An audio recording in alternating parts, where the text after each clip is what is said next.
यवतमाळमधल्या सभेमध्ये बोलताना भाजपचे खासदार अनिल बोंडे यांचा तोल सुटलेला दिसतोय।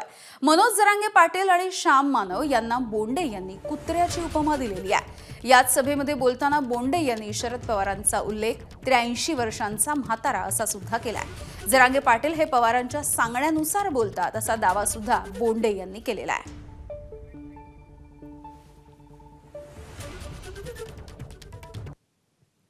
फेक नॅरेटिव्ह करून रडत बसण्यात अर्थ नाही। फेक नॅरेटिव्ह करणारच त्यांना खोटं बोलायची सवय पडली आहे, खोटं बोलणारच। आता नुसतं एकटे ते खोटं बोलणार नाही, त्याने तो कुत्रे सोडले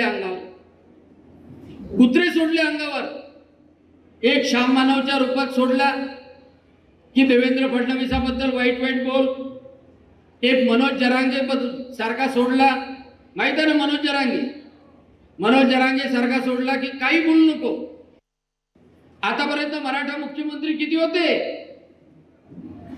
यशवंतराव चव्हाण होते, शंकरराव चव्हाण होते, वसंतदादा पाटील होते, अशोक चव्हाण होते, पृथ्वीराज चव्हाण होते। आणि ज्याच्या सांगण्यावर तू बोलतो आहे तोही 83 वर्षाचा म्हातारा कधी ना कधी मुख्यमंत्री होता का नव्हता? मग तेव्हा शालिनीताई पाटील मराठ्याचं आरक्षण मागत होती, तेव्हा काय झालं? शालिनीताई पाटलाच्या वेळेला मराठ्याला आरक्षण भेटलं नाही। एबीपी माझा, उघडा डोळे बघा नीट।